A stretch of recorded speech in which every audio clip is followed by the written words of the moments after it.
அஸ்ஸலாமு அலைக்கும் வரஹ்மத்துல்லாஹி வபரகாத்து. இன்னைக்கு ஒரு செய்தியை பத்தி பார்க்கலாம். என்னன்னாக்கா, மத நல்லிணக்கம் பேசுறாங்க, சகோதரத்துவம் பேசுறாங்க, சமத்துவம் பேசுறாங்க, எல்லாத்துலயுமே இருக்கிறாங்க. ஆனா, அதை பேணுறாங்களா அப்படிங்கிறது ஒரு மிகப்பெரிய கேள்விக்குறியா இருக்குது. ஏன்னா, இன்றைய அரசியல் சூழ்நிலையும் சரி, சமூக சூழ்நிலையும் சரி, சில விஷமிகளால அது மாறிக்கிட்டே வருது.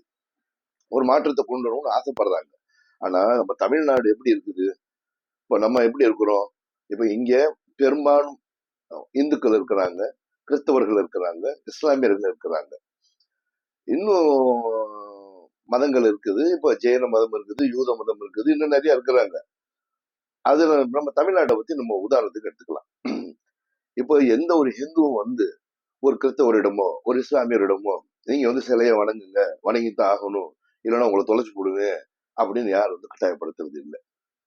அவர் என்ன சொல்றாரு?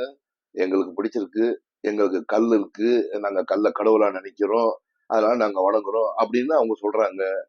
அவங்களோட கருத்தை கொண்டு வந்து அவங்க வந்து இந்த மாதிரி வந்து இஸ்லாமியர்ட்டையும் கிறிஸ்தவட்டையும் வந்து சொல்றாங்க. நான் அங்க போனேன், அந்த கோயிலுக்கு போனேன், இந்த கோயிலுக்கு போனேன், எனக்கு குழந்தை கிடைச்சிருச்சு, அங்க போய் அதை செஞ்சு எனக்கு இது கிடைச்சிருச்சுன்னு சொல்றாங்க. அவங்களோட கருத்தை தெரிவிக்கிறாங்க. அப்ப இந்த இந்த இஸ்லாமியர்களும் இந்த கிறிஸ்தவர்களும் என்ன பண்றாங்க? அப்படியா, கேட்டு உள்வாங்கிக்கிறாங்க. சரிங்க, அவ்வளவுதான். யாரும் திணிக்கிறது இல்ல, யாரும் ஏத்துக்க கட்டாயப்படுத்துறதும் இல்ல, யாரும் அதை விரும்புறதும் இல்லை. இப்படி ஒரு பக்கம் இருக்குது. இன்னொரு பக்கம் கிறிஸ்தவர்கள் வர்றாங்க. இயேசு கிறிஸ்து உம் மனிதர்களுடைய பாவங்களுக்காக அவர் சிலுவையில் அறையப்பட்டாரு, அதனால இயேசு கிறிஸ்து வந்து ஜீசஸ் கிறிஸ்ட் வந்து கடவுள் அப்படின்னு அவங்க சொல்றாங்க. அவங்க வந்துட்டு யாரையும் கட்டாயப்படுத்தி நீங்க வந்து மாதம் மாதிரி தான் ஆகணும், இல்லைன்னா உங்களை கொலை செஞ்சிருவோம், அப்படி பண்ணிடுவோம், எப்படி பண்ணிடுவோம்னு எந்த அட்டாக்கும் அவங்களும் பண்றதில்லை. அவங்களும் செய்திகள் வழியா சொல்றாங்க.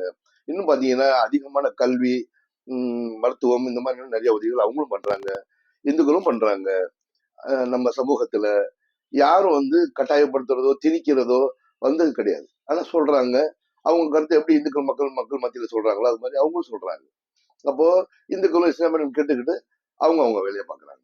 இதே மாதிரி இஸ்லாமியர்கள் வர்றாங்க, அவங்க அவங்களுடைய கருத்தை சொல்றாங்க. அதே மாதிரி இந்துக்களை போய்கிட்டு நீ சிலையை வணங்கக்கூடாதுன்னு சொல்றது இல்ல, நீ போய் எங்க கிறிஸ்தவர்களை போயிட்டு நீங்க உங்க தேவாலயங்களை போய் நீங்க வணங்கக்கூடாது, அதை இடிச்சிடுவோம்னு சொல்றது இல்ல. தங்களுடைய கருத்துக்களை சொல்லுவாங்க. எப்படி சொல்லுவாங்க?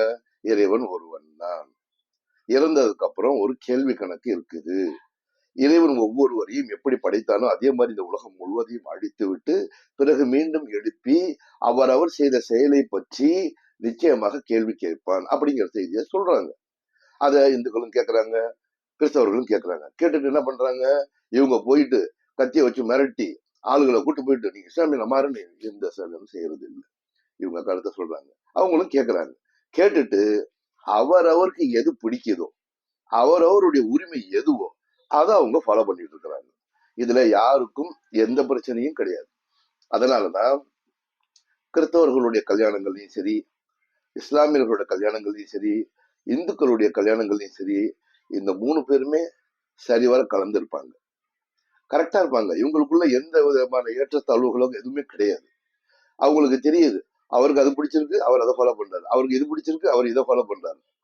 அப்போ இந்த பிரிவுங்கிறதும் இந்த விஷமத்தனங்கிறதும் இப்ப இருக்கிற சோசியல் மீடியாலையும் சரி அங்கங்க வெடிக்குது, பூகம்பமா வெடிக்குது. மக்கள் ஒரு 100 வருஷம் ஒரு 50 வருஷத்துக்கு முன்னாடி பார்த்தோம்னா இந்த மாதிரி கலவரமோ இந்த மாதிரி வெறியோ இந்த மாதிரி செய்யறதோ எங்கேயுமே நம்ம இவ்வளவு கேள்விப்பட்டதே கிடையாது. இன்னைக்கு அதிகமா இருக்குது. First powerful media social media இருக்குது. இந்த சோசியல் மீடியால அதிகமா பரப்புறாங்க. இதுக்குன்னே ஒரு குரூப் உட்கார்ந்து வேலை பார்க்குது. இந்த 3 பேரும் எப்படியாவது பிரிச்சிடணும், இவங்களுக்கு உள்ள ஒரு குழப்பத்தை கொண்டு வந்துடணும்னு ஒரு மிகப்பெரிய யூனிட் ஒர்க் பண்ணுது இது. அதனாலதான் அங்கங்க இந்த மாதிரி செய்திகள் வந்து பரவுது. ஆனா யதார்த்தம் என்ன? எதுவுமே கிடையாது. எல்லாம் அவங்கவுங்க சுகமா அவங்கவுங்க அவங்கவுங்களோட உரிமைக்கு ஏற்றவாறு அவங்கவுங்க வாழ்ந்துகிட்டு இருக்கிறாங்க.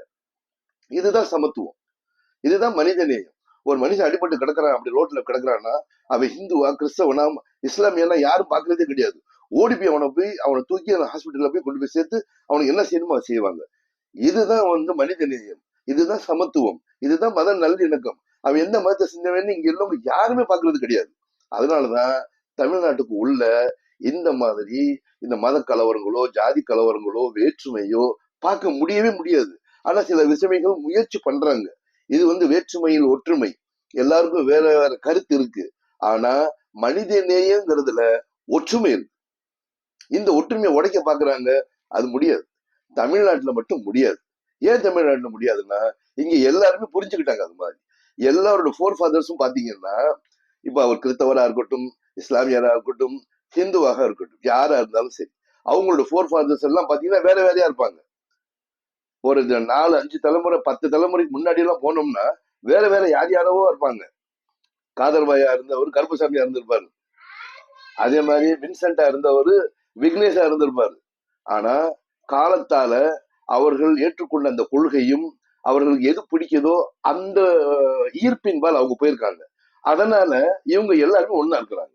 இவங்களுக்குள்ள எந்த பேதமும் இல்லை. யாரோ ஒருத்தர் வந்து டிவைட் அண்ட் ரூல் பாலிசி மாதிரி பிரித்தாளும் கொள்கையை கொண்டு வர்றாங்க உள்ள. இதுக்கு தமிழ்நாடு ஒருபோதும் இடம் தராது. அப்போ இந்த எண்ணங்களை விதைக்கு இந்த இந்த இந்த சித்தாந்தங்களை தமிழ்நாட்டில் உள்ள ஒவ்வொருத்தருக்கும் நம்முடைய பங்களிப்பு என்ன, இதை நம்ம சொல்லணும். நமக்குள்ள எந்த பேதமும் கிடையாது. உங்களுக்கு எது பிடிச்சிருக்கோ அதை நீங்க செய்யுங்க. உங்களுக்கு யாருடைய கருத்தையும் யாருமே திரிக்க முடியாது. நீங்க ஒரு விஷயம் இருக்குது, ஒரு ஹோட்டல் நல்லா, ஒரு ஹோட்டல்ல சாப்பாடு நல்லா இருக்குதா, நீங்க போய் சொல்லுங்க, இந்த ஹோட்டல் நல்லா இருக்கு, சாப்பாடு போய் சாப்பிடுங்கன்னு சொல்லுங்க. ஆனா நீங்க அங்க சாப்பிட்டு தான் ஆகணும்னு சொல்லாதீங்க. சாப்பாடு நல்லா இருக்கு, உங்களுக்கு பிடிச்சிருந்தா போய் சாப்பிடுங்க, அவ்வளவுதான். இதான் இப்போ வழியில போய்கிட்டு இருக்கோம், போற இடத்துல ஒரு பள்ளம் இருக்குது, அந்த யாரோ 2 பேர் நடந்து வர்றாங்க, அவங்க யாரும் தெரியாது, ஆனா அவங்கள்ட்ட போய் சொல்றோம் பள்ளம் இருக்கு பார்த்து போங்க, அவ்வளவுதான். இந்த செய்திகள் சொல்ல வேண்டியது நம்முடைய வேலை. சொல்லணும், சொல்ல வேண்டியது நம்மளுடைய வேலை. கேட்கறதும் கேட்காததும் ஒவ்வொரு மனுஷனுடைய தனிப்பட்ட உரிமை. அதுதான் சமத்துவமா மாறுது, அதுதான் இணக்கமா மாறுது. அதனால தமிழ்நாட்டில் உள்ள ஒவ்வொருத்தருக்கும் நமக்கு இதுல பொறுப்பு இருக்குது. இந்த அன்னோன்யத்துல, இந்த சகோதரத்துவத்துல, இந்த இணக்கத்துல யாருக்கும் நாம் இடம் தரக்கூடாது. தேங்க்யூ.